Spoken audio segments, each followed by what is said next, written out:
Good morning. Oh, good morning, everyone. Welcome. Apologize, we had a little bit of a Zoom mishap here, just having a little trouble getting it going. So thank you for your patience. All right. And it looks like we have a full house in there today. So love to see that. At the Market Center, we have a couple joining from virtually. So we'll give them a chance to get connected here.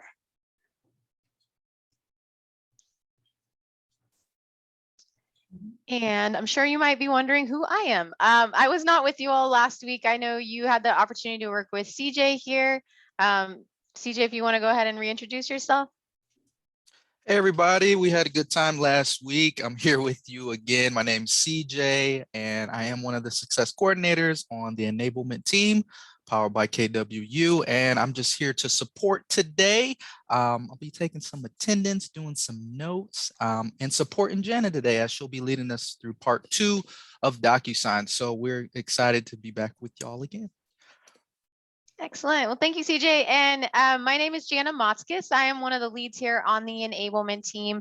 And I'm excited to be joining you for week 2 of really getting into the details of DocuSign. So taking it one step further from where you all left off last week. And with that being said, we can hop right in it. I know we are running just a couple minutes here behind. And are there any questions though before we start? Anything that came up over the last week from what you learned week 1?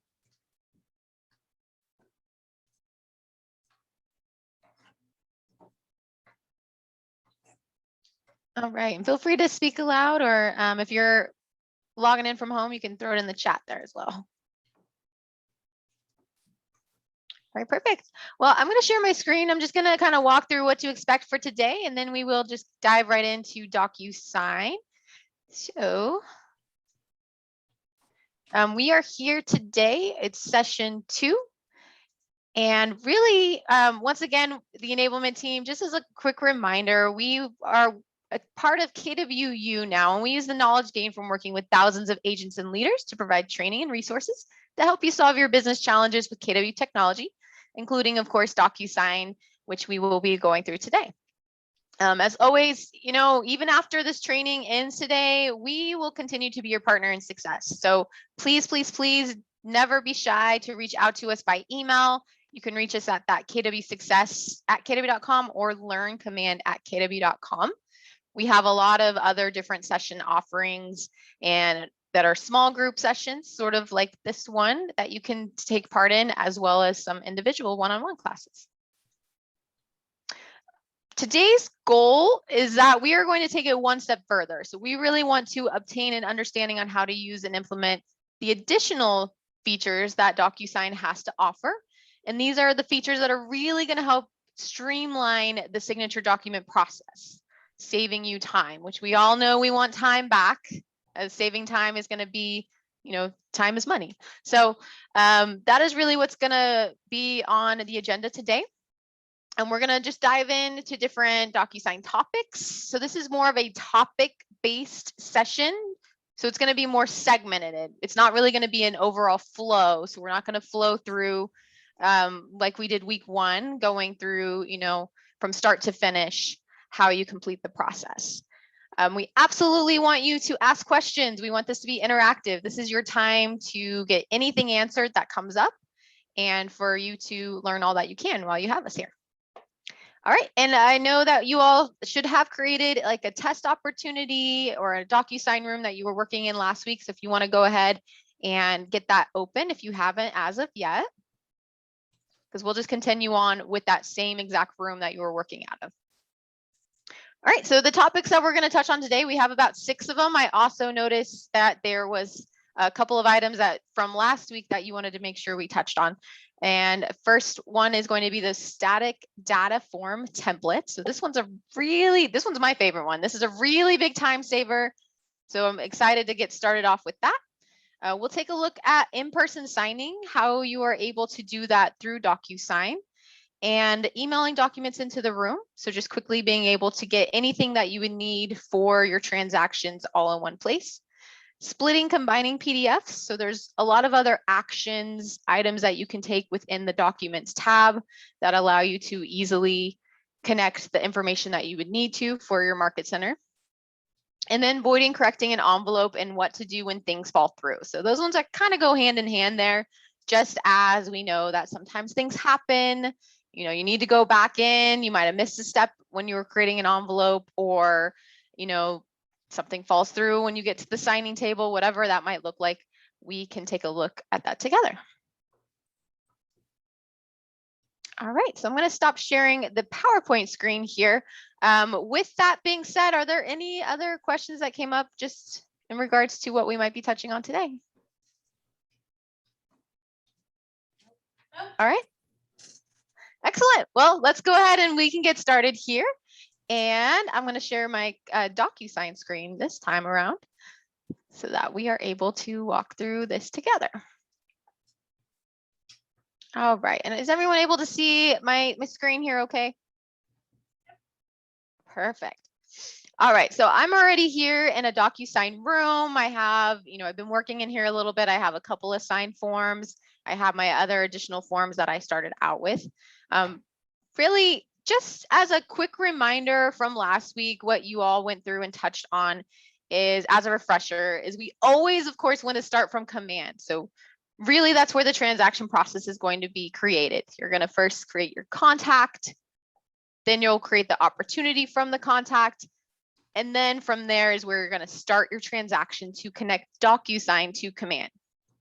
So it's always a really, best practice when you're coming into your DocuSign rooms to go through command, because you'll just create that habit of knowing I have to go through command first to get here to the room. And that way there's no confusion, or there's never going to be a time where you might have a room created that's not going to be connected back to command. And we're really going to be tapping in today to those next steps in the process. So once again, just streamlining this. So our focus is going to be within the details. So we're going to get down into the nitty gritty things.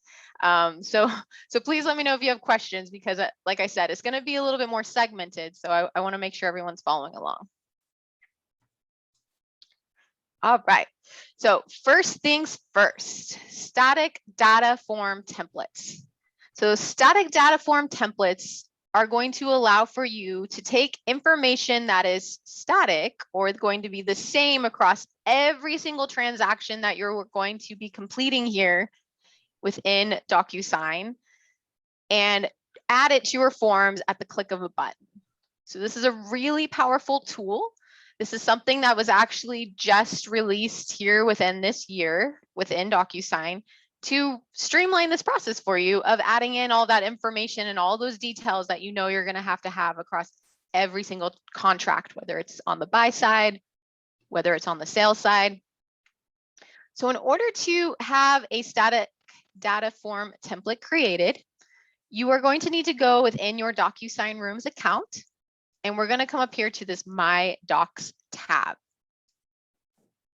Now, one thing to note is these are individual for every single DocuSign account. So there's no way for you to create these and share them. So if you have a team, you wouldn't be able to share them with your team. They would need to come in and create them in their own account. Same thing from the Market Center level. You're not going to be able to create a static data form template for your agents. So you will need to come into My Docs, and then we're going to come here to this Form Templates tab. So this is really going to be focused on the details of our contract. So this is from the agent side. I say that because we also have other templates in DocuSign. So the word template gets thrown around a lot. We don't want there to be any confusion, because we have e-signature templates. If you've used .loop, there's templates in there. So there's a lot of templates out there. But these, we want to make sure you understand, are going to be where you're entering information for your contract from your side. Now you'll see here, I actually have several templates created, and you can create as many here as you would need to. But the beauty of this is that you really only need to take a couple of the forms that have the most amount of information on them and create maybe just like one or two. I would say one for your buy side, one for your sell side, and then once we apply any of the information that we add to our template here to our room, it's going to populate across all of the forms in the room and back to our room details. So that's where it's really going to save us time, because it's not that you're just building a template here for each and every single form that you have. You're just building one so that it's going to populate across all. So I'm going to quickly, we can walk through what that looks like here. So on the upper right-hand corner, we're going to create a new form template. And one of the other items here is you do have to have access to DocuSign forms for you to create the template, because we are creating them directly with them. Here we can choose our form library, or you can choose just your general board library. So if your Market Center has your form library set up, we can select that. Oh, I got my form group. There we go. And then in here, I can go ahead and select whichever form that I'm going to want to use. There is a form finder here, so if you do have a long list of forms, you can type them into search. Otherwise, I'll just select it and we're going to use. All right, how are you all feeling so far? Are you following along? Are you able to see your static data form templates, or you're on the same tab? Yes. Perfect. All right. All right, so now that this is opened up here for me, one of the first things that I always like to point out is on the upper left-hand corner, this is going to be the name of your form, and there is a little pencil here next to it. So if you are going to be creating different versions of a specific form, then it's a good idea to go ahead and name it something that you know is going to be unique or personalized to just this one template that I'm creating. So I can maybe even do like the date, if I want to make sure I know exactly which one this is. And I'm not even sure what today's date is. I guess we're here in September still. And so I'm going to go ahead and just put the date in front of it. But you can change this to anything that you'd want it to be. This is completely just for your information. This is nothing that would be, you know, that your client would be seeing. So nothing that's client facing. Once I've updated my name here, I can just click the check mark and we'll save it. But you can create different variations, like I mentioned, of the same form, which is nice, so that if you did have to have, you know, maybe you're working with a lease property that you have different documents for, and you wanted to continually use the same document, but it had, you know, different versions that you might have depending on, you know, when you're going to use it, you could just rename one here and have your different versions. So now what you'll see here is we have all of our fillable fields from our form, just as we would if we were in our room, except for it doesn't have any of that personalized information on a transaction because we're not pulling in any kind of room details here. But as you hover over all of the fields, it does tell you what this field is for and what other fields it's going to fit, that it will fill in within your other forms in the room. So just think of these as the room details that it's going to connect to there. So I'm just going to kind of scroll through here. If you knew that there were specific items that every single time, no matter when you're using this contract for your sellers, you're always going to have certain checkbox checked. You can go through, you can fill in any of these radio buttons as needed. And I'm going to kind of skip down here to the last page because we have a little bit more information. But this is going to also be a great time when you think about, okay, what are those standard fields that I know are going to be used across every single transaction? So, you know, for instance, like your agent license number, that's not something that pulls over as of right now from command. That's something that you can enter in here. And that way it's going to populate into your room. Or maybe you have specific broker information or a specific attorney information that you use on every single contract, and you're having to type it in every single time you use your contract. Once again, you can type it in here once, and then you will, moving forward, you will never have to go ahead and type it in manually each time again. So I'm just going to enter in just a few fields here. So this is our brokers. Let's see, we have our licensed supervisor, CJ. I'm just going to use your name here. If you have like a license number for them, I'm going to put in just kind of a number here. I'm going to put in this for my license number. if you have, a team and you might have a specific person who's like the listing associate, and you have then the selling associate down here, you might have different people that do different things. That will allow you to pre-fill that information. And I'm just going to update this address here. So you can go through and, whether you're creating a template that you're going to be using moving forward, or just you can start a template here, adding in some of that information that is going to stay the same. And then you can always come back in and edit it and add additional information on top of that. All right. Oh, I didn't really finish it here. So we'll put that in. Nope, that's not even the right spot. We understand though. We get the point here. All right.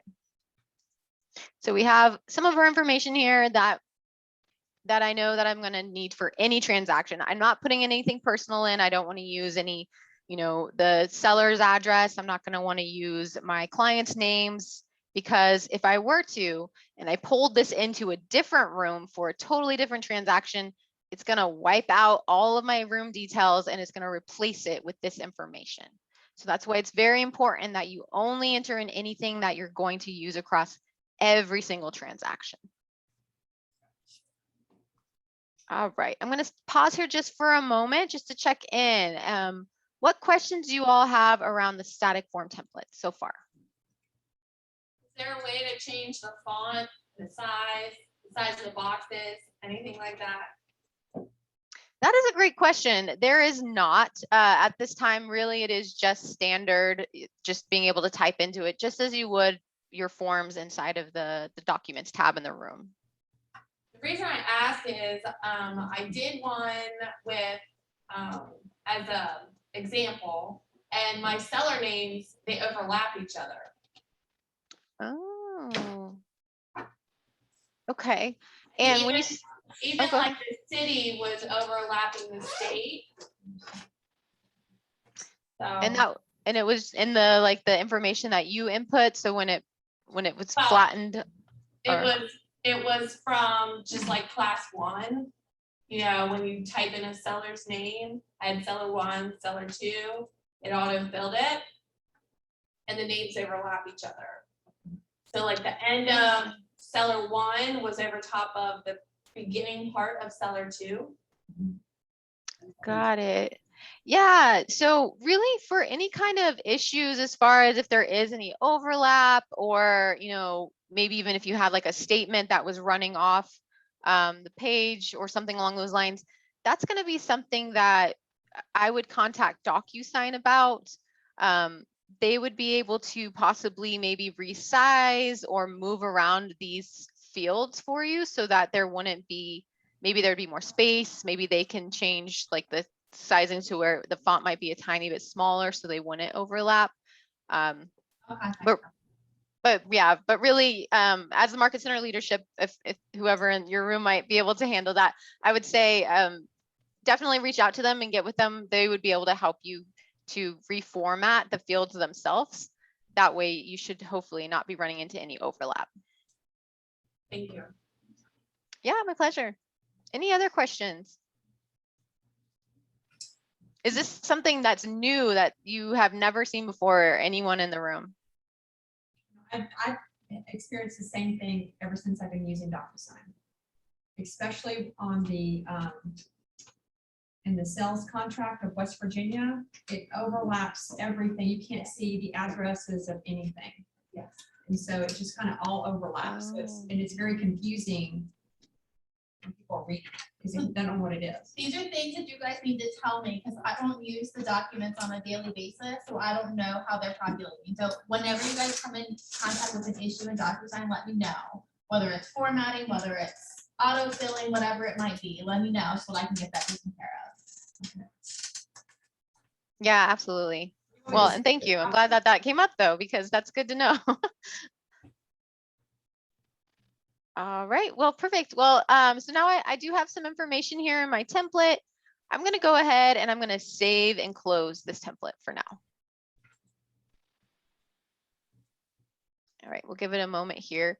As it it saves it. It's going to be here now in my list of templates that I have. I probably need to clean some of mine out. I have quite a few, but what's great about it is it tells me when it was updated. So if you are creating multiple templates, I know the time frame of when I created it. I can go back in and edit any of these at any time, or you can copy it. So if you know you're going to make a similar template, you're just going to change a few of the fields. You can easily just copy it from here, and then, or if you wanted to clean them up a little bit, you can go ahead and delete it. All right, so that's really step one. You might have to take just a little time up front to go in, fill out those fields, create the template from this My Docs tab and the Form Templates tab. I know we had someone jump on just a little bit late, so I want to get you up to speed on what we're looking at here. But once you have created the template, the nice thing is moving forward, you're not going to necessarily have to go in and do much else with the template. So I'm going to come back to. I have a Oh, yeah. question real quick. If the form changes from, Maryland Association, then will this form also change, or what happens with that? We have to go in and get the new form and then do another template? Yes, I would believe so. And I can double check with that from our product specialist just to make sure, and I can follow up in an email. But I would believe that you would, once any of your forms are updated, you would have to come in and create a new template for that new form. I believe. I almost feel like though, if it's named the same thing, it might, no, I'm pretty sure you'd have to make a new one, but I will find out the answer for that. I just wouldn't want to give you any kind of misinformation on that. All right, thank you. Yeah, you're welcome. All right, so I'm going to come back now to my room. So we've created the template first, and now we're going to apply it to a form within the room itself. So I'm going to navigate back here to the room that I was just working out of. So anytime you come to that rooms tab, it will show you all the rooms, and generally it'll always show you the one most recently that you've been in first, which is nice. And then we're going to come into our documents. So I created a template for my 1-to-4 family contract, and I actually haven't added that form here into my room as of yet. And there are two ways though that I can go ahead and apply a template here in the room. So I'm going to show you both of those different ways. So first off, since I created that one for my contract, I'm going to go ahead and come up here and I'm going to click add, and I'm going to bring that form into the room now. So we'll go back to my DocuSign forms. This is going to be the 1-to-4 family residential contract that I just updated for that template. And since I have created a template for this form, the system is now telling me that there is a template available. Do I want to use it? And it's going to give me the option from the dropdown to select which one, since I have a various amount that I've created here. I know that this was the one from today because I put today's date on it. And so I can select it. So when you're first bringing the forms into the room, if you have that template, you can add it here. So go ahead and add selected. And since I've already updated the template, I can come back here to now my contract, and we can take a look at that page, and we'll see all of that information was already pre-filled on here for me. So once again, click of the button, pre-filled. There wasn't a lot of extra work that I had to do here since I already took the time to do that up front. So we'll see here's CJ's information. Here's our license numbers. Oop, I keep hovering over it and it pops up. So you'll see the license numbers. You'll see that address that I added in. So all of this updated based on that template that I had just created. I can't find where I say, I don't know. I'm having the same issue. I'm like, I don't know where I don't know where mine is now. I mean, I My saved template. it, so I'm in select forms. Okay, and do you already have the form added into the room by chance? Is it showing like it's in use? If you're up here, we'll come back up here. So if I come to add and I go to DocuSign forms and say I had created a template for that contract and I wanted to go ahead and bring that form into the room and apply the template. Since I already have it in the room, it's going to say in use. Are you by chance seeing that on your screen? So under add, you went to DocuSign forms. Yep, correct. And then what? go ahead. Go ahead. I was gonna say whatever the name of that form is that you made the template for. So it just have to be that exact same form. You can find that here at the top, or you can search for it in your folders. Go back, it said it used, it was showing it in use. Yeah, No, that's not oh, it. that's not it. Yeah, and I was gonna say, if it is in use, then there is another way you can apply it to a form that's already in the room, and we can take a look at that. It's not gonna show the same name that you saved it. It's gonna be the original name of the form template. Yes, No, well, exactly. I changed the name. I changed the name. I added temp in front of the name. Right, it won't show up like that on that screen though, so find the original name of it, Uh-huh, and then there's gonna be a little drop down once you hit the checkbox. okay. That should then give you the option to show, to use the form that you changed it to. Okay. Shelley, is that in the libraries? Is Yep, there that? exactly. Wherever you pulled it in from, yeah, wherever you originally, yeah. I still can't find mine. Yep, so you're exactly right. It will be the exact same name of the form that you first had that you created the template for. So the template name wouldn't show up here if that was kind of what you were looking for. All right, and then if it is in use, like I said, it would say in use, so you wouldn't be able to select it or choose the template. If it's not in use and say this one, for instance, once again, if I click the check mark to use it, then if you had your template created for that form, you could go ahead and select it here from the dropdown. And that's where you're going to see that name of whatever you edit it to be. So you'll see this is the same exact form. However, I've created two different templates with completely different names.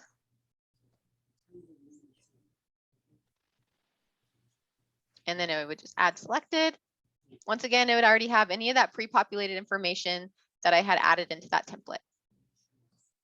All right, we got lots of questions in here. Is there anything that Janet can answer? Yeah, what questions do you have?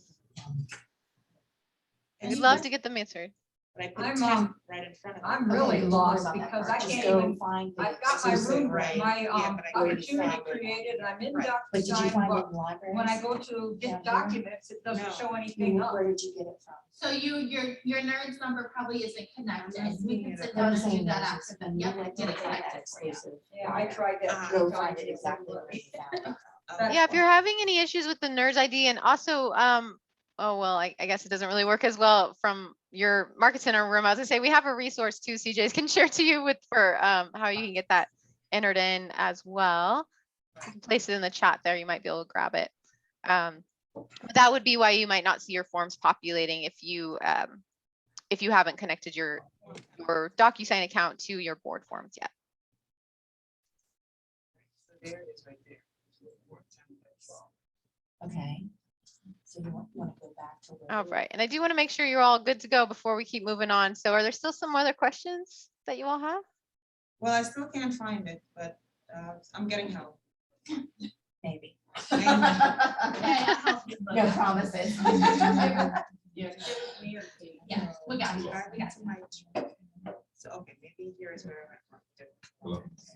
All right, yeah, and once again, it's just Yeah, Point open it up to- the thing, yeah. whatever the original document would have been named, and then finding that whatever the template is that you created would be that unique name. All right, and I added it in when I added in my form. However, once you do have some documents in the room, or forms in the room rather, and if you've created a template for that form, but you didn't add the template in when you added the form, so that maybe the form was already here in the room before you had created it, I can go back and apply a template. I'm actually just going to click on this form really fast so we can take a look at what the information looks like. Because you'll also see, really what that looks like when you apply a template, how it changes the information here. So this current form that I have, of course, is pulling in from my room details, my address for my listing. It's also pulling in this address down here below, which actually in here it says demo as my listing principal broker. That's what's pulling over from command. This address actually pulled from that template I already applied to the room, which is what makes that so great. I didn't have to come in here and retype it or add it to the room details. It already automatically did that for me. So this address was updated from a template. Now, if I wanted to apply a different template here, so say to this particular form, when you right click on a form that's already in the room, if you've created a template for that form, so this might be another way to see if you already have the form in the room, is it would show you this option to apply form template. Now, if you've never created a template for that specific form, so it has to be that exact form that you pulled from the library, then there's not even going to be that option to apply a form template. So this would tell you whether or not there actually is one created. Yeah, there should be only one. And so if I click on that, this is now going to bring a pop-up here for me, and I can see all of the templates I've created, the different names for those specific templates. So if I knew I wanted to use one over the other, I'll click apply.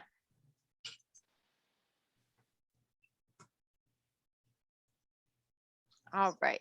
Did that help maybe a little bit more? I don't know. Are you still having a little trouble finding your static templates that you created? Yeah, I didn't find it. Okay. I just keep getting an error. So mine, I This is what applied, mine's doing. Just and mine thinking. says an error occurred while applying the form template. What would that Ah, mean? It doesn't give me any other details.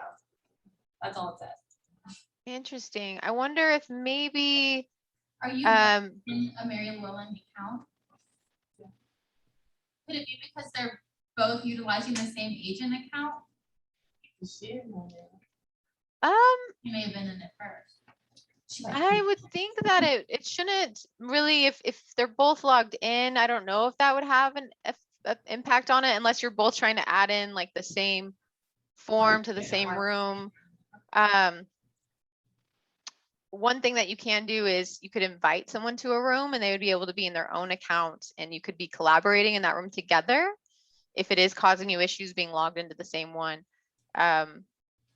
But it could be that, or maybe just we could try, clearing out your cache or cookies. There was some updates or some items that kind of were pushed through DocuSign this week. So it might just be a matter of, clearing everything out and maybe that will help wipe out any errors you might be encountering.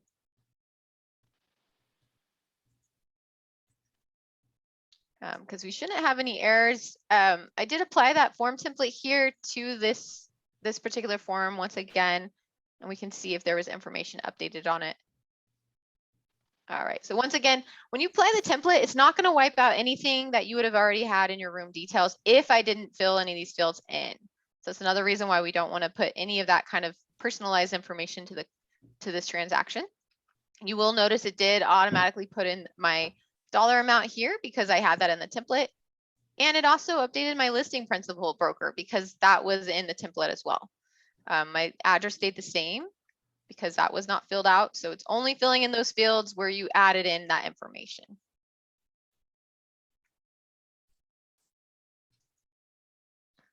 Any questions around how the static templates themselves work outside of maybe some of the issues that we're running into?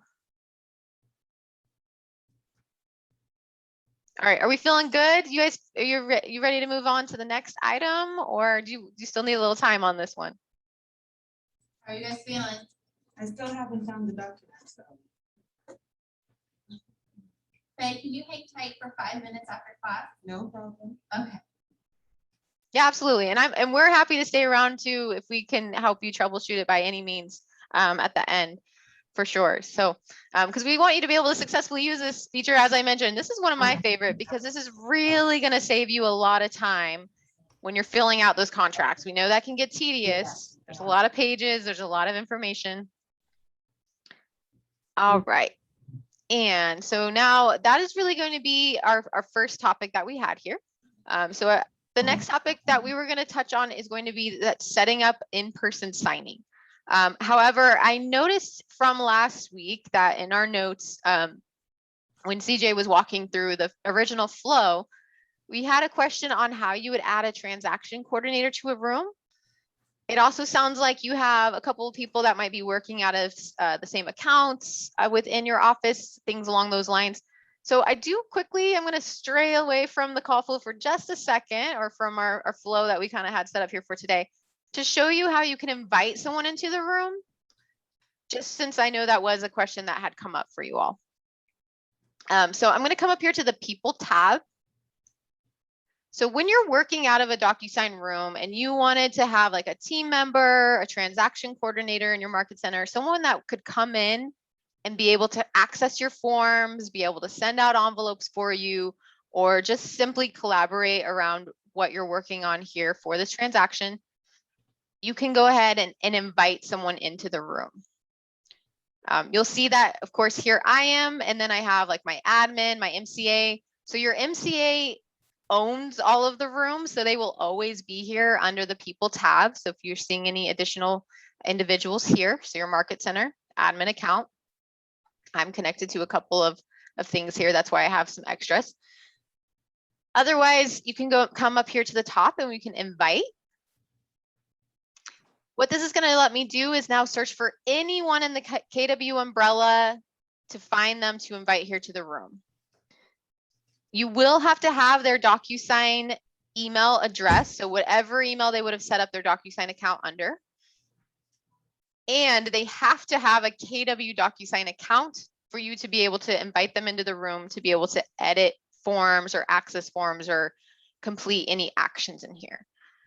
So say for instance, CJ, I will add you. As I type in his name here,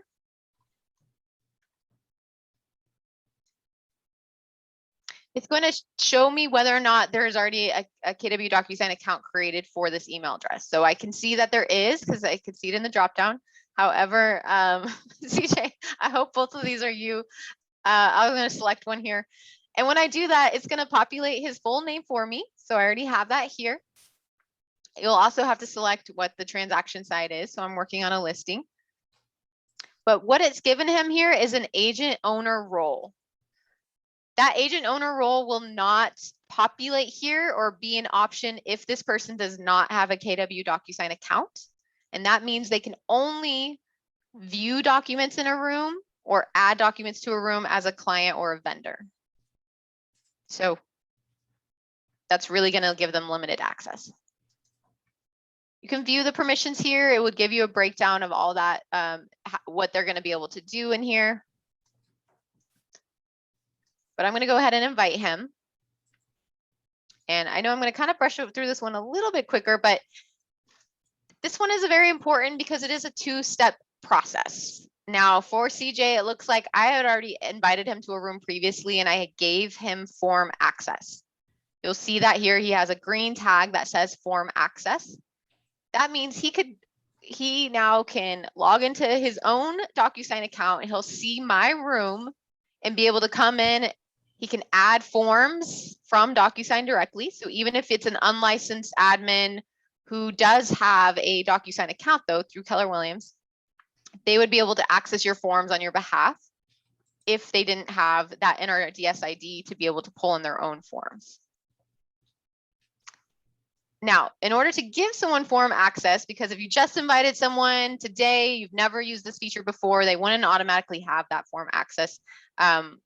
I'm going to click on the three little dots or the ellipses, and I'm going to change the form access. And here is where it's going to allow me to select my permissions. So I said CJ has form access to any room I invite him to. Not any of my rooms, period, just any rooms that I've actually invited him into. And that is why he automatically had that form access when I brought him in today. Otherwise, you can select only this room if it's like a one-time thing. You're headed out of town for a week and you know you have something important that needs to get taken care of and your transaction coordinator is just going to get in there for the time being. It could just be this one time. You know, maybe usually you like to handle that on your own. So it's really up to you how you want to manage that. If you're on a team and you know that the same people are going to be in the DocuSign rooms, completing the document process, I would go ahead, have them in the room and select this any room. Anytime that you're assigning them to an opportunity, they auto-populate in the room. and they'll automatically have form access. So it does, for teams, it does work pretty well as far as you don't have to continually invite them in or give them that form access. Any questions around this? I know it's a little bit, it can be a little confusing sometimes. All right. So once again, that's for anyone who has a transaction quarter that you'd want to use, that would be how you could invite them.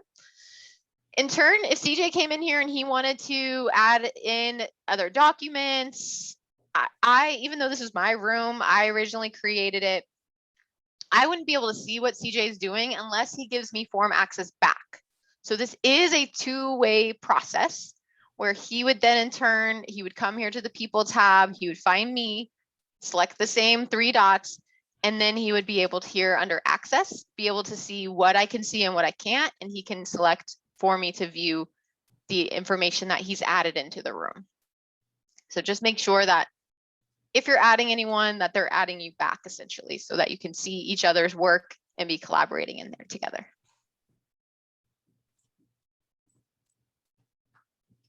All right. And was that helpful as far as being able to work together in a room? Yes, thank you. Yeah, absolutely. All right, well, I know we still have actually a lot of information to cover here, so I want to make sure we get through some of these other items today. And so we are going to come back, actually, before I go into the in-person signing, we're going to come back over here to the Documents tab. So one of the things that has actually been a really big win when we're going through DocuSign, when we're showing a lot of the different tools and actions, is the ability to be able to easily split a PDF. Sometimes you might get, a large amount of documents that you might just upload here into your DocuSign room. Maybe they're sent over from the other agent on the other side of the transaction. But when it comes time to bringing them into command, you're going to have to separate them out in order to fit the compliance checklist. So you will have the ability to easily split any form, any signed document, any PDF that you already have here in the room into any combination of documents that you would need. So I'm going to take one of my PDFs that I have here. And when I right click on this PDF, I'm going to go ahead and I'm going to find that option to split. So this is going to pop open a new screen for me here. This particular group of documents only had 4 pages, which is fine. It's especially helpful if you have something that has 10, 12, 20 pages that you would need to have different combinations of those pages together. But what I can do here is I'm going to name a new document. So this is going to be maybe my cover page. And I can just select this one. Maybe I have additional document. We'll just say page 2 to 4 or 5, whatever we're going to do here. And then you can select what other pages you'd want in this next document. They don't have to be in order. You can type it here if I wanted to say 2 to 3. Or you can just select it by clicking on the document itself. So I could do, maybe I want to reorder these. Maybe they're just not in the correct order of how I want them to be submitted. I could do page 2, 1, 3, 4. Any combination that you can think of here or what that you would need, you can continue to add documents here and split the PDF in the way that it's going to make the most sense for you. There's not any limit to the amount that you can create.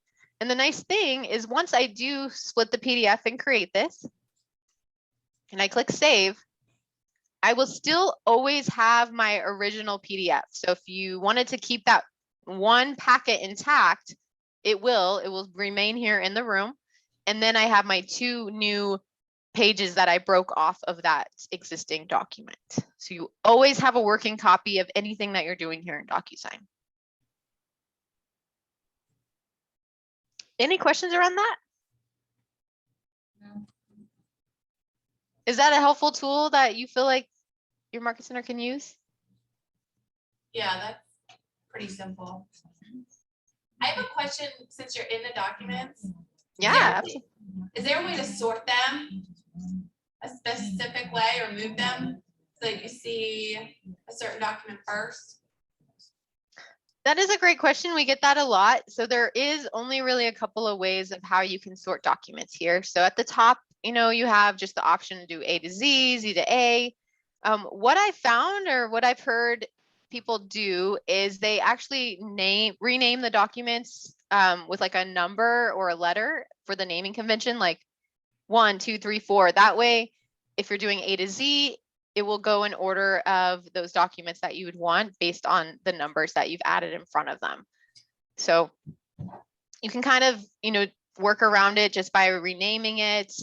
You can, separate them out into folders. So you'll see under the actions, you can create different folders. The folders themselves are also in alphabetical order. So if you wanted to make sure that it's the top documents that you want to see first are going to be in that top folder, you would probably once again want to put like an A or a 1 as the starting point, and then whatever the name of the folder would be. And then one more question since we're in here. Yeah. Are you able to select multiple documents and open them at the same time to be able to fill them in all at one time versus opening one at a time? Yeah, that's another great question. You wouldn't be able to select multiple at a time to open. The nice thing is though, is really as long as once again, either you're using those static form templates, or if you're filling in the information like on a contract that has the most amount of fields, you generally shouldn't have to go into every document necessarily. Most of that information should pre-fill for you, just because whatever I'm entering in the contract here, any of those fields will automatically then fill that information in these other forms in the room. There might be, of course, you absolutely, I would 100% say you would still need to probably click in it. We want you to make sure everything looks correct and it's, right before you go into your envelope. But you should hopefully not have to fill in a lot of information after that fact. So yeah, it is a 1 at a time. All right. And since we are still here in the room, just another quick action that I want to outline here for you all is we did split the PDF. We separated them out. You can also combine PDFs, so you can combine information together. So if you did, once again, you realize, oh, I split this up, but actually these forms need to go together and for me to submit to my market center correctly, I can check the little check mark next to my documents that I want to combine here. And then at the top, we have that option here. It looks like a paper overlaid on another paper, and that's gonna, if you hover over it, it says combine. So in return, I can combine them. I can also, once I'm here, I can drag and drop them to reorder. So if you had a lot of different pages of different documents and you just want to make sure you were reordering them in a way that is going to be correct, you can just drag and drop. And then I would just name my new document here.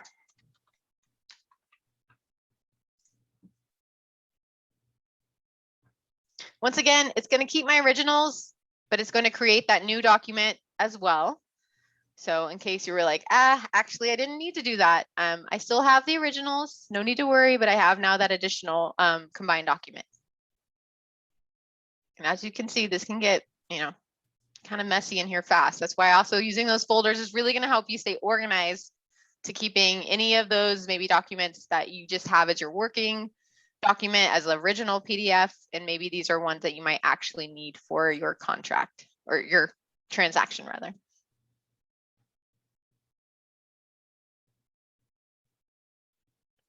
All right. Any other questions about the documents tab or any of the actions that we have available for you in here? The combined documents, I clicked on 2, but it said they're not compatible, so. Let's see, were they your actual forms here? Or like when you look at it, it would have a blue form or a red like PDF. It's 2 blue. Let's see. Oh, yeah. So you're not able to actually combine the forms themselves. So they would have to be a signed document. So like which in turn makes it like a flattened PDF or an actual PDF here for you to be able to combine them. Now on the flip side, you can split a form though. It does when you split it up. So if I were just going to split, oh, I thought that was the one that had a lot of pages in it. There we go. If I were to split one of the DocuSign forms, it will let me split it out into different pages. However, it's no longer going to be an active form. It's going to turn it into a flattened PDF. So that is one way that you can use the forms. It just does not work with the combined feature. So thank you for bringing that one up. All right, any other questions? All right, and so next, we do have the in-person signing option, which is going to allow for you to set up information that you would have, you know, if you wanted to go ahead and sign your contract in person with your client. However, you wanted to not have to print everything out and, you know, do it all digitally. That way it's going to connect back here to your room. I do want to ask, is in-person signing something that you feel like you all would really need to use or want to use in your business? Yes. I have to. Oh, perfect. Okay. Excellent. Well, so the great thing is that we have the option to do it here in DocuSign. The kind of caveat to that is there is a little bit of a workaround for the time being. So there is a couple of extra steps we are going to have to take that you wouldn't normally have to take if you're just sending out an envelope to be signed through email. But I am going to start this process just like I would any other time that I'm going to be sending out information to get signed. I will be here in my DocuSign room, and then I'm just going to go ahead and select the forms that are going to be signed. So I'm going to just select a couple of these kind of shorter forms here, and we're going to create our envelope. So really setting up in-person signing, very important, just like starting the transaction, it's very important to know where to start. You're going to absolutely start in the room that you're going to be sending out the forms for. You're going to want to name this, of course, because once again, it's like a filing cabinet. If I want to make sure I can easily see what this envelope was for. This is going to be my, I don't know, I put earnest money in here. So I'll just put that for now with my client's name. And then, of course, we can't stress this enough. Those pre-tagged rules, very, very, very important step in the process. We will want to make sure all of those interactive fields for the client to sign are already pre-filled on these forms, and they will not be unless I use those pre-tagged roles. So I'm going to go ahead, I'm going to add that in. I'm going to find my client here, Talia, and I'm going to be the listing broker. So still doing all the same pre-work that I would do if I were just going to be sending this out through email. Now, even though I'm not going to be emailing it to my client, she's going to be right here with me. I do want to update the email subject because this is how I'm going to find this envelope when we get to the next step. So just make sure I know exactly what this is going to be for. And I'll just put Talia. All right, so that's the first step. Starting in the room, we're bringing in our forms. We are adding our client using the pre-tagged roles. And now I'm just going to save and close this envelope. So instead of going next, as we normally would, we're just going to save and close it. So now we're here in our room still, and I'm going to notice that this is saved as a draft. So the next step in this process is one of the very few times that you are going to have to leave DocuSign rooms and go over to the e-signature side of DocuSign. But for this next part of the process, the only way to actually do in-person signing is from the e-signature side at this time. It is coming soon where you will be able to do it right here from the envelope within the room. So we're very excited about eliminating this step. But for now, just know this is the only way to complete this process. So on your upper right-hand corner, either you might have your picture if you've updated your profile, or it might just have your initials. We're going to switch to e-signature.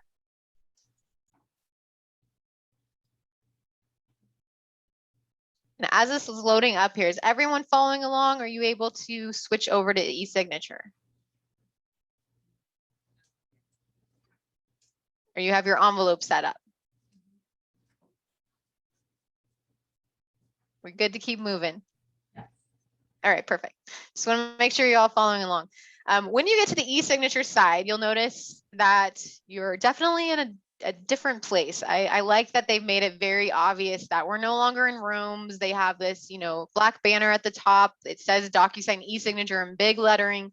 So I know that I've left the room side and that there's only very small amount of actions that I'm going to need to take on this part of the platform. So where I'm going to go to next in order to find that envelope that I created within my room is under the Manage tab. And since I had saved that envelope as a draft, I'm just going to come here to the envelopes and find my drafts. So this is why it's important to make sure you name your email subject, because you'll notice here I have a lot of drafts and they all say please DocuSign. I of course have my recipient here and I have the date, so I would know likely which one I'm working with since it's today's date. However, it's always good to just make sure I have a subject that's going to make it easy for me to find that particular envelope. So I know this is going to be the one that I'm going to want to use, so I'm going to go ahead and click continue. And now we're taken back into the envelope. However, you'll notice here on the e-signature side, envelopes look just a little bit different. I no longer have access to my room forms from here. I no longer have access to my pre-tagged roles. And that's why it's very important that we start that first step within our actual room that we're working on. And here, I can add additional recipients to the envelope. However, I would also have to add any interact with. You can also, we wouldn't need to update the email subject unless somebody within this process was going to get an email. But you could upload any other additional forms. Maybe there is just another addendum or a PDF from your computer that you might want to pull in. You can reorder the forms just as you would before if you need to move them. Otherwise, we're going to click next. Oh, actually, I missed a very important spot that we need to take a look at. Here under the needs to sign, this is actually where we set up in-person signing. I almost missed the biggest part of all. So here we go. Under needs to sign is in-person signer. That option you'll notice is not available in a room envelope. That is why we had to come here to the e-signature side.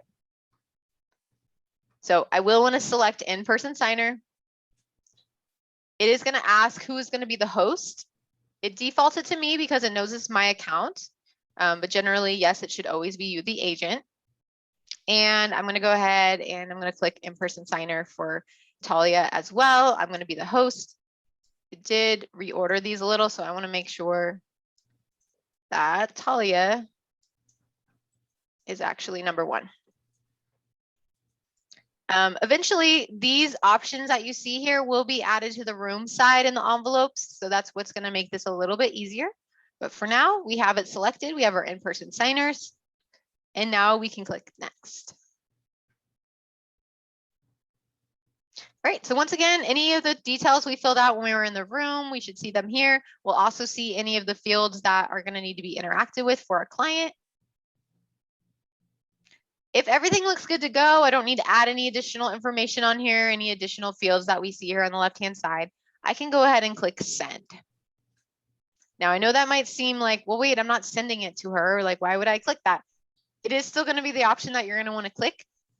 It's going to ask if you want to sign it now or sign it later. So if I knew that I was going to be meeting with Talia later today and I just wanted to get it prepped and ready to go so she didn't have to sit next to me while I'm going through this process, I would just say sign later and then we can come back in and then it's all going to be set up and ready.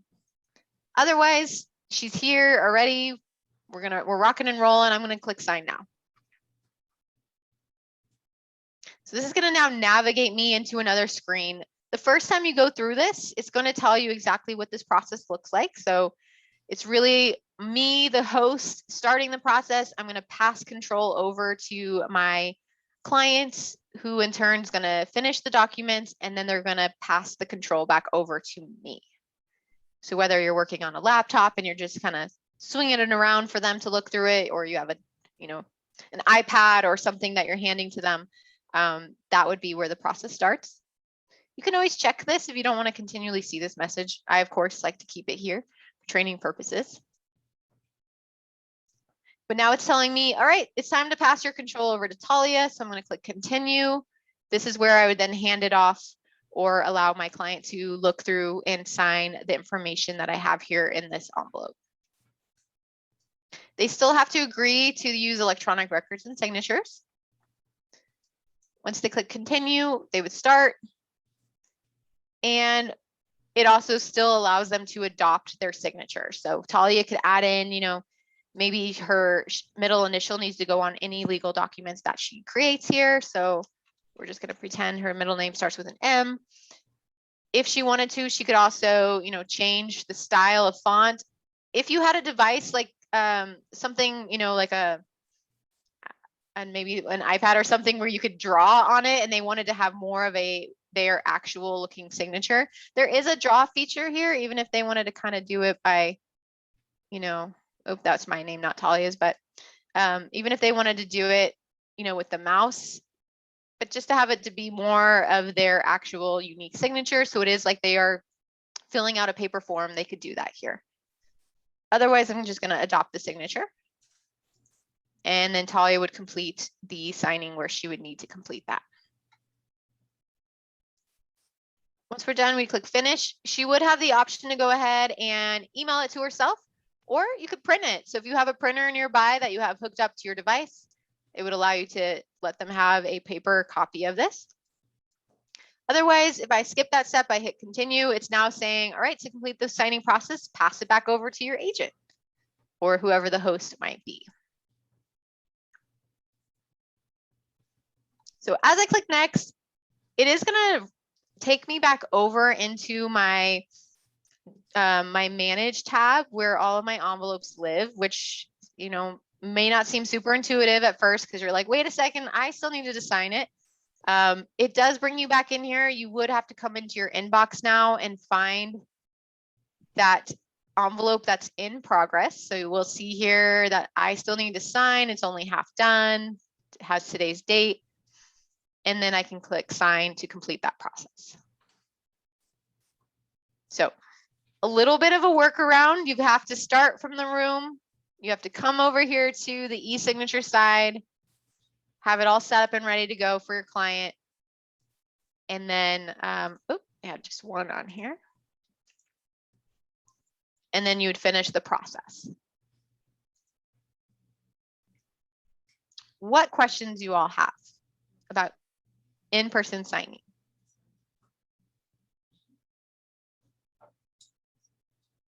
Has anyone used this in-person signing here in DocuSign yet?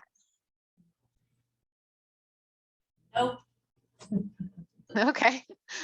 But it sounds like it's something that you might need to use though. So is this going to be helpful for you in your business? Well, for me personally, I like to download it and take it physically to them because most of them don't even have computers. The elderly people that don't have computers, they don't even understand all this. So it's, for me, it's just better to be able to print everything out. The problem is that when you can't print it once you've filled all the information in. I usually go to a completely different website to fill my documents in because it won't let you print the information once you put it in. Oh, so when you're saying when you fill out all of your fields for the, like all the information on your contract, it's not allowing you to print it?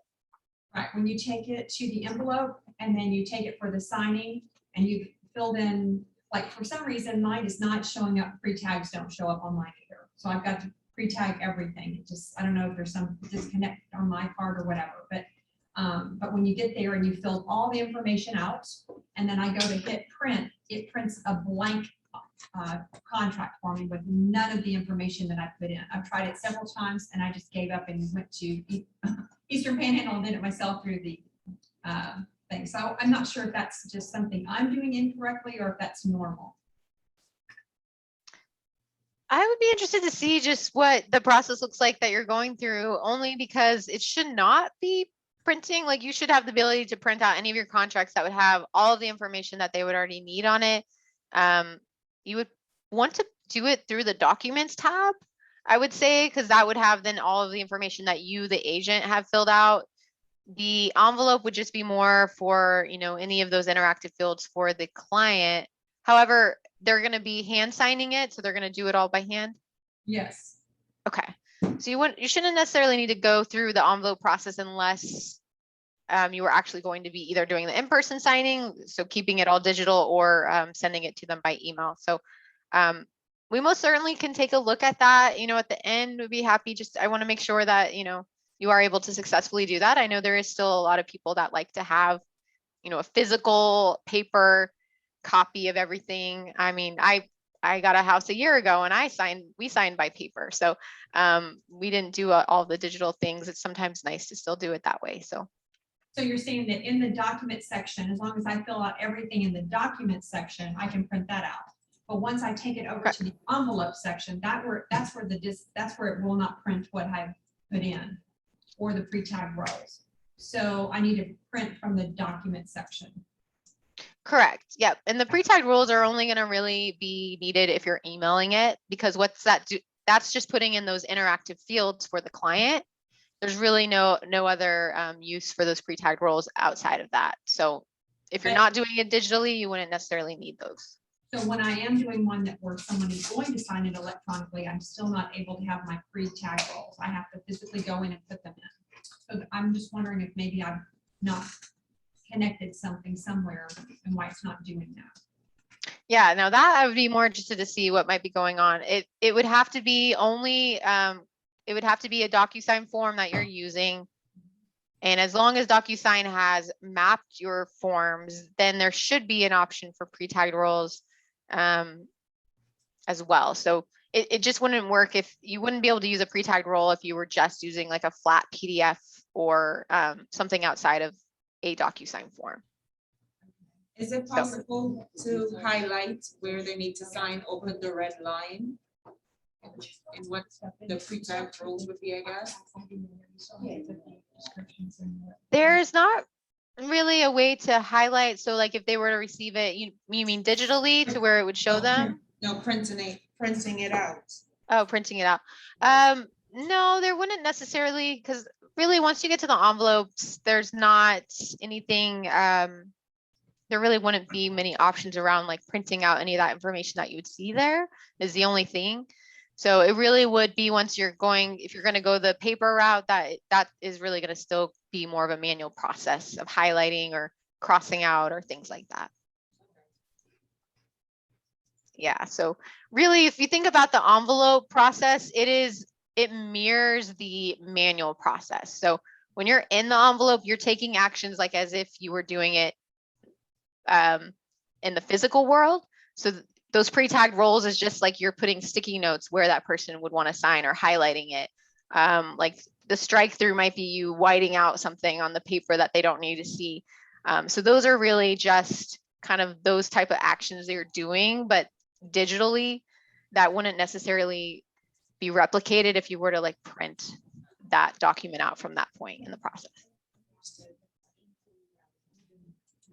All right, and so we're still here in the e-signature side. In order for us to complete this in-person signing process, we do have to go back to the room to make sure that we're able to see exactly where that form went that we just had signed. So once again, anytime you're navigating from one side of DocuSign to the other, we're going to always come up here to our image or our initials, and we're going to switch. So now I'm in e-signature, so I'm switching back to rooms. And it sometimes just takes a moment to take you back over there. But what's going to happen is since I completed my in-person signing, I was able to see that that envelope was successfully completed. I'm going to come back into this room.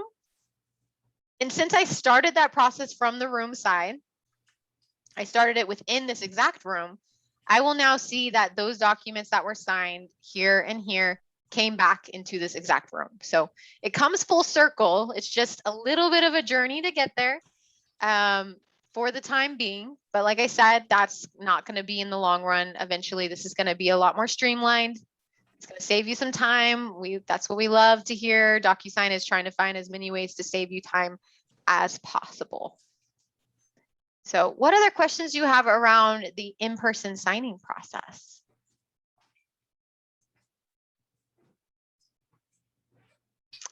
All right, and so we do have a little bit more time here.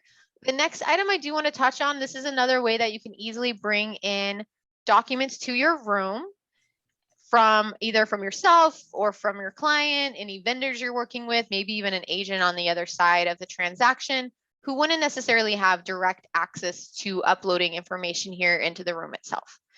And that is going to be the option to email information into DocuSign.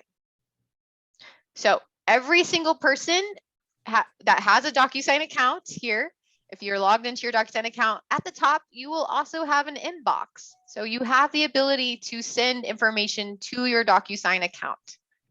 If you're not sure what your email address is, when you come into your inbox here at the top, it's going to show you here right below it. I'm going to walk through the process. If you do have questions near the end, you're saying like, wait, my email address is like numbers and letters, and it's not like very easy to remember. There is a way to edit this that we can take a look at.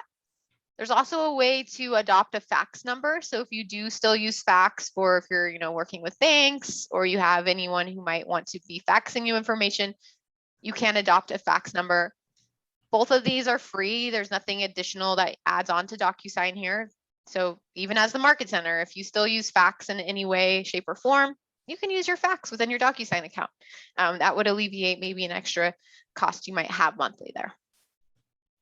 But right now you'll notice I don't really have any documents here within my inbox. And so what I'm going to want to do is either have information emailed directly to this inbox, or I can take it a step further and have it sent directly into an exact room that I'm working in. And CJ, if you want to, I'm going to actually here, for those of you at home or CJ, if you want to just, email me over just like a PDF, like a document here that would end up here in the room. So we'll take a moment and let you do that. And as you're following along there in the Market Center, pop open your email, use this email address and send yourself a document of some sort, like just a, regular PDF that you might have, and you can just send it to that email address. The one thing about if you just gave out your DocuSign email address and any information came right here to this inbox is that you are able to move that to any room. So it will allow you to move it in case you didn't actually have your exact room ID number, you weren't really sure where you wanted them to send it. You could come in here later and then you have the ability to organize it and send it to the place where it needs to go. Or if you just simply wanted to keep something here in your inbox that you want to refer back to, you can do that. I'm going to refresh just to see if I've gotten anything in here yet. Not quite as yet. It does take a moment. So if you are emailing into your room, just know, be a little patient. It just takes a couple minutes for it to end up there, or rather if you're emailing into DocuSign in your account. The other great thing about emailing information is not only can I have emailed attachments sent into my DocuSign account, I can email interactions. So if I have a email chain of some sort, between myself and a client, and I know that everything that's talked about between us, I want to make sure it's documented. I want to make sure I'm saving that information, or I just want to be able to easily go back and find the information that I spoke to them about through email. I want to find that all in one place. I don't want to have to go searching through my emails later to figure out where it is. I can actually turn an email into a PDF that would end up in the same spot as all of my other documents. So I'm managing everything around that transaction all in one place. And I'm going to show you that here in just a moment. I'm going to refresh just to see. Thank you. I got a new document in here. So we'll see that we have this particular file that was sent in here. So thank you very much, CJ. I imagine this was probably you. And if I click on the check mark here to select it, I can move this document. So it does let me move it to any of my rooms. You can even move it to My Docs, which is just a holding place if you have documents that you want to keep in your account. If I do select active rooms, I could then say, all right, I'm going to go ahead and move it into that room that I was working out of. And that way, once again, it would be kept with all of my other documents and information that I would need for that particular transaction. You'll also notice if you do have anything in your inbox, a little red dot appears up here. So it does let you know if you get any new messages. So if you are kind of keeping your eye out for something to be sent over to you. You'll be alerted by that little red dot as a notification. Otherwise, if I want to make sure that I am receiving information directly into the room itself, I can do that. But what I will need to do is go ahead and take an email using my same DocuSign email address. But this time in the subject line, what I want to do is use this room ID number. Oop. So I'm actually going to share my full screen here because you're not probably going to be able to see my actual email. Now I'm going to first do just a regular email and add an attachment. And then we can take a look at when you create an email into a actual form. Here we go. All right, so I have my DocuSign email address. And now in order to get it directly into my room, and you're all able to see my email, okay? My actual email. Perfect. Just making sure. Sometimes I feel like everyone sees everything that I'm doing, and sometimes it's not the case. What I'm going to do is I'm going to actually copy this. And it actually tells you, you'll see when I hover over it, it says copy and paste this room ID number into your email subject in order to send documents into this room. So maybe I'm working with another agent and I'm like, hey, I need you to send me over, you know, the documents that you have for the buyer that's going to be purchasing my seller's home. Just go ahead and send it right into my room. Here's my email address and place this in the subject line. They can then come to their computer. They can attach, oh, actually there's something in. They can attach, you know, an item to this email and go ahead and select send. And now I didn't add a subject line beyond that number, so you can do that as well. That's a little bit more important when you're emailing in an actual message. But we'll give it a chance here to, well, here's the one that I moved from my email inbox earlier. But we'll give it a chance here to get into the room because it takes a moment to load. But as we're waiting on that to happen, I also want to make sure I have an email conversation, you know, possibly between myself and my client or something that was important that was sent through email. I want to turn that into an actual document in the room itself. Once again, I'm going to just make sure that I have this copied. I'm going to pull up an email that I have here. So this is just something from my inbox. I'm going to forward this into my room. Oops, started typing DocuSign instead of my name. I'm going to put that room ID number. The next important thing I'm going to need is I'm going to need a pound or hashtag PDF. And that is how we're going to convert it into a PDF. I'm going to put conversation. Whatever you name it here will also be what the document will be named once it's converted into a PDF in my room. So once again, we have our DocuSign email account that will need to be where you're sending it to. You have your room ID number, and that's how it's going to attach it to the exact room you want it to go to. If it is a conversation, something that you're converting into a document, you will need to put that pound or hashtag PDF and then whatever you would want the document to be named. Are You wouldn't have to put. send multiple emails at one time? Like, you know, at the end of a transaction, it would be nice to be able to kind of compile all of your emails so that you can keep them with the file in case something would come up, you know, a year down the road. You can refer back to all those emails. Are you able to, is there a file limit, size limit on the file that you could send over all of your emails into your room in one document, or? There's not any size limit that I'm aware of. So if you had multiple documents, because I could create this as a PDF and I could attach documents here, send everything all at once. If you have it in separate multiple email chains, the only thing is you would likely have to email those separate chains in separately. I would then say, then that's when that combining feature within the room itself could come in handy, because then you could just combine it. It's just only because if you had them in separate conversations, it might be hard to to bring them all together in your email. I'm trying to even think of how you could do that. I don't know if you can do that. So you probably have to email them separately, you know, and then once they're in the room, just combine them into one big document. Or maybe could you download them all together into a PDF onto your computer and then upload that into DocuSign in the room that way? So they're all together? Yeah, that could be an option. If you could download them and then you would, even if they were separate documents at that point, I could just go ahead and come in here and just start connecting all the different forms that I would need. Because there's not really a limit. They would all come in separately. Oh, shoot. Yeah, they would all come in separately. I just said that out loud. They would come in separately still. They would all go in at the same time. And then I would suggest then combining them. That way your room is still staying a little bit more organized. You can always delete any of the documents you wouldn't want in the room if you didn't want to have all of the originals and the combined document.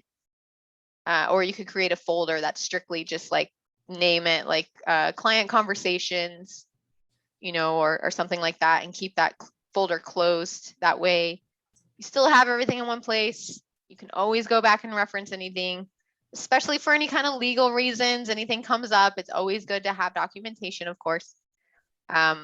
But there's not really a limit to the attachment here. Does that help? And I'm sure you brought up a great use case, and I'm sure you could probably find something that might be an easy workaround for that. I would say definitely play around with it. All right, so I went ahead and send on that email. Once again, that was just an email that was in my account that I wanted to convert it into a PDF here in my room.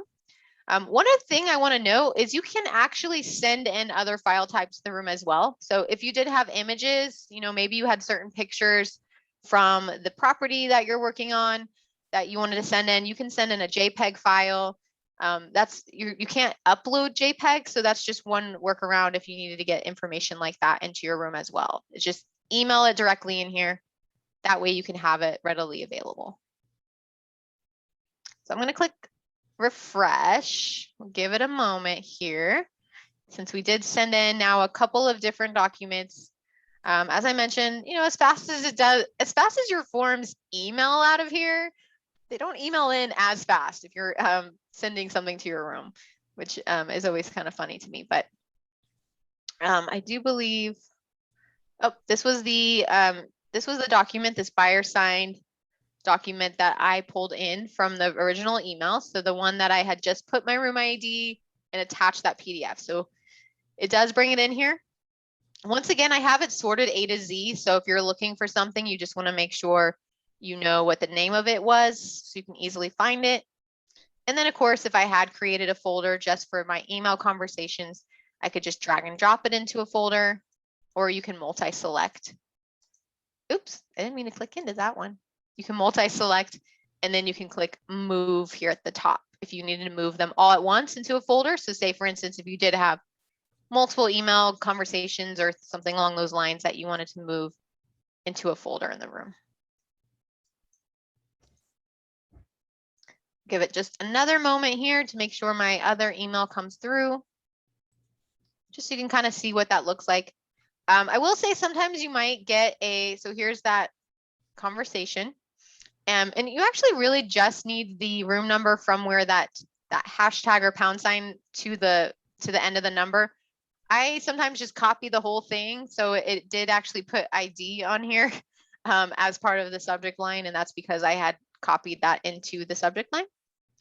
But otherwise, you'll notice sometimes email signatures, some things like that don't always fully come through. You might even receive a DocuSign email that says some documents were unable to be uploaded. It might just be like a PNG file.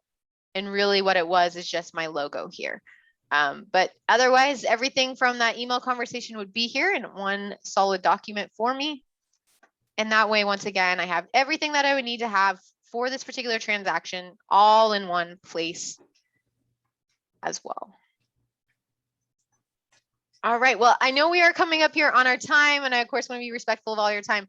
What questions do you have about emailing into the room?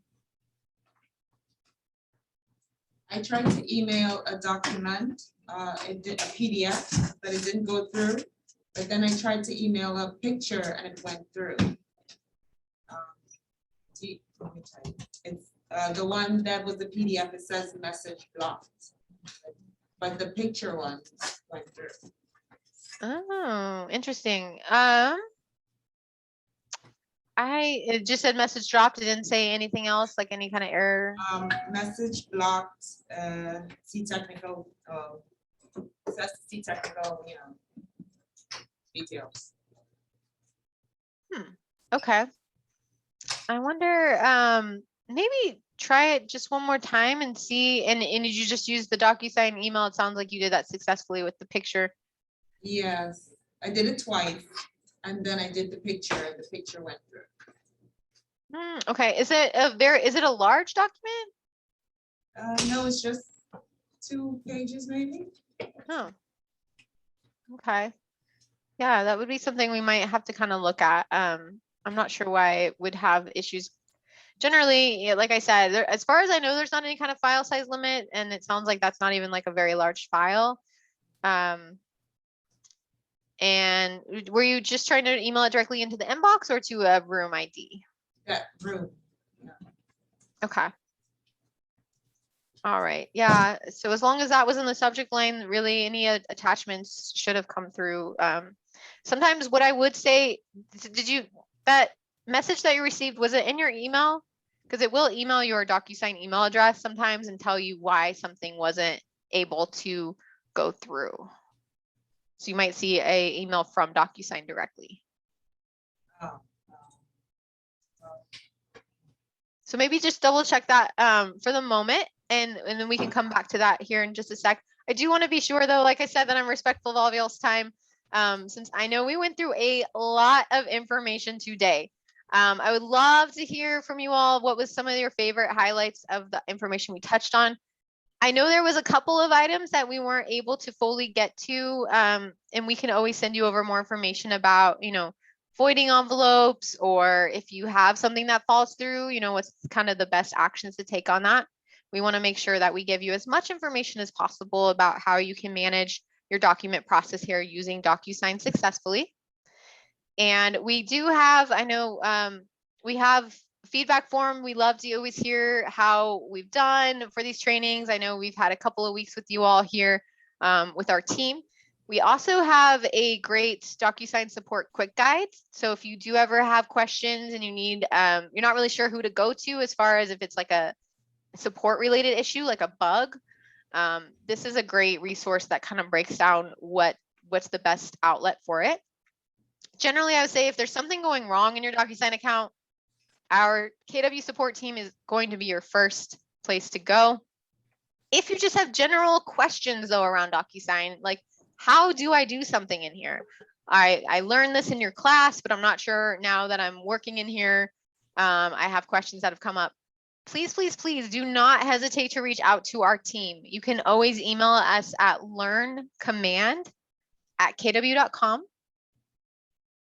You can even email kwsuccess@kw.com. We have a couple of email addresses that we use, but really our team is always happy to help. We can send you over videos. We can jump on a quick call if need be. We want to make sure you're able to successfully use this, as we know that this is a very important part of your transaction process. And there's nothing worse than being in, the middle of completing a contract and something goes wrong with your technology. So by all means, we want to be here to help you. And so once again, we touched on a lot today, from static templates to streamlining the process of entering information into your forms. We added people into a room.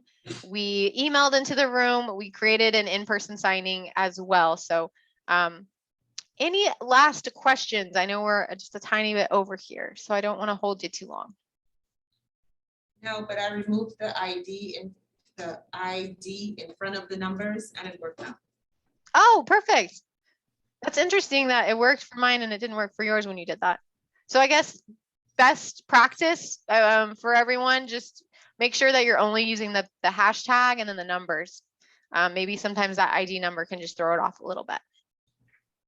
Yay, well, I'm glad that worked for you. All right, well, that's really going to wrap up our session for today. We do thank you so much for working with our enablement team and allowing us to come into your market center. I know there was a couple of you that had some outstanding items that we are happy to stay on if we need to and answer some questions or help you through those. Aside from that, I want to make sure though, the rest of you, if you have, if you need to get back to your day, we by all means understand. So we were happy to have you join us. We thank you so much once again for your time. And we hope that you come and find us in another one of our trainings. We love to see you again. Thanks, guys. Yeah, you're welcome. Our pleasure. Oh, are you staying back? Yeah. So guys, the class is over. There is food out there if you want to go in and have some food. If you have questions for DocuSign, feel free to stay in here. And I think Janice said she'd stay on for a few minutes if you need her. Oh, yep. And I can stop sharing. Yeah, if you have any questions, any outstanding items, I know we ran into a couple of hiccups today in some of our accounts. Yes, finding the template. I still haven't found it. So you have to just contact Sandy. Should I just try to do it with my template thing again? Yeah, so let me, I can try to walk you through it. I know it's a little hard since I can't really have you necessarily share your screen, but let me, so your static templates will be up here under My Docs. They're going to be here in the form templates. Okay. And then do you see the template that you created here? Yeah. Okay. And what is the name of the form here under this line that says form name? Exclusive right. Exclusive right. Okay. Perfect. So we have exclusive right is the form. So in order to use this template that we've created for that particular form, we're going to go back over to our room. And now, do you see that exclusive right here in the room that you're working in? Well, my room does. And it would be a form. So it would be the blue option here that you'd see it. Should I click on new? No, I didn't go back. Hold on, my page doesn't look like that. Yeah, mine has a lot of documents in it. But if you go back just to the rooms tab here at the top. Yes. This will show you all of your rooms. And do you see the room that you were working out of, just the demo one you've been playing in? Yes. Okay, perfect. We'll just select that. Yeah, that's the nerd issue, right? So And then you'll go to your documents tab. Yes. And then here, what you're going to be looking for is anything that's a blue form. And this is another just like a quick pro tip. If you don't like this view, if this is too much, you can also go to a list view here in the upper right hand under the actions. You can also see all of your forms like this as well. Okay. But this will show you the name of it. So do you see the exclusive right? Is it already in the room? Yes, but okay, yes. Okay, since it's already added in your room, in order to use that template, what you're going to want to do is right click on the form itself. Okay. And then you'll see the option below split. It should say apply form template. Do you see that? Yes. Okay. Perfect. So if you did not have a template for that form, it wouldn't even show it. So it's great news that it shows it, because that means you have your template, and now it should allow you to open up. It will have this kind of a pop-up menu that will pop up here that you're going to be able to select the template. Okay. And then apply. Okay, thank you. Yeah, absolutely. Now, if you didn't already have it added in the room, that's when you could go ahead and add the form and add the template at the same time. So that's probably why you weren't able to see it there. Well, perfect. Well, I'm glad we were able to get that one tackled. Any other questions? you guys have any other questions? Well, so it never shows up as the name that you saved it as? It will only show up in the template itself. So when I clicked on this to apply the form template, this is where you should see the name that you personally named it. Right, but once it's in the room, it doesn't show the name that you saved it as. Correct. Yep. It will still just be the name of the form. The way that, and there's actually really no indicator that it has a template on it other than when you click into it, you should see any of that information now pre-filled. Okay, So yeah, it's not super intuitive because it's not like it says there's a template that's applied. It's just, you know, once you've applied it, you should just see the information that populated.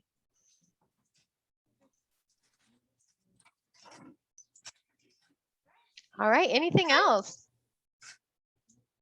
No, I think we're good in here. Thanks so much, Jana. Absolutely. Thank you once again so much for having us. Myself, CJ, Talia, over the last couple of weeks. And once again, don't be shy. Please reach out if you have anything else that comes up, or if you'd like us to come back into the Market Center one anytime. more question. Oh, one more. Oh, yeah, no worries. So once, like, there's a signature on the client's end and they return it, and now it's the agent's turn to sign. Absolutely nothing can be corrected from that point. Yeah, once they've returned it, and that's where that voiding versus correcting comes into place. If your client has already signed everything, the best case scenario is just to go ahead and void it and start over. There's not really a lot you can do, just simply because I would imagine your client would need to go back through it, review anything that you've changed, and sign it again. It's probably the easiest way around it. Depending on your area, sometimes there's ways you can finagle it. You could correct it by putting in a new, you know, maybe a new space for them to see information, and then you'd have to put like a signature field that they recognize as a change, or there's ways you can kind of finagle it. But I would say generally best case scenario, to make sure we're completely in compliance, you know, staying in the realm of everything that needs to happen, it's best to just kind of void it and start over. Okay, so can you then split, because I mean, I don't want to send the whole room of documents again. So is there a way to split the documents after they've signed? So like you can resend just one page that needs to be fixed or something? You could do that. The only thing is you'll have to make sure that since you're no longer using a form, so say for instance, and I'm going to go back to this view, sometimes it's easier for me. So say they sign these two documents, and I think these are actually both just one page. But once they're signed, this would be like a flattened PDF. So I could technically split it, and then I could just send, like, say for instance, I split this off into just page 2 through 5. I could then just send this out to my client and have them sign. And I would just, when you're in the envelope itself, you'll need to make sure you add in the signing field. So you wouldn't have access to pre-tagged roles if it's a split document is the only thing. However, if it's just one little tiny thing that they had to sign, that's probably still going to be a quick way to do it. You know, if it's just like, oh, I missed one signature box here, just throw that back into an envelope, that one single page, add in that signing field that they would need to interact with. You can email it off. Then once it does come back into the room, you can then combine it back with that other signed document. So there is ways around it. So say for instance, then it comes back in and it's like, well, page 3 is where I had the discrepancy. I can split the signed document, taking out page 3 and then combine it with that new signed document that came in, and just make sure that you put it in the place that it needs to go. So does that make sense? Yes, it does. It's a little bit of extra work, but you know, if something like that happens, it's good to have some different ways to kind of work around and finagle it. Yeah, well, these are all excellent questions. Thank you all so much for everything that you've had. Is there anything else before we let you go? Any other questions, guys? I don't think so. I think we're good. Awesome. All right. Well, thank you all once again. We'll make sure we send you a follow-up email, and we'll include the recordings. If you do need to go back to anything, we'll include some additional resources for you as well, and some of the items that we might have not gotten to touch on today. But thank you all once again, and we look forward to seeing you all again sometime. Thank you. All right, thanks. All right. Bye.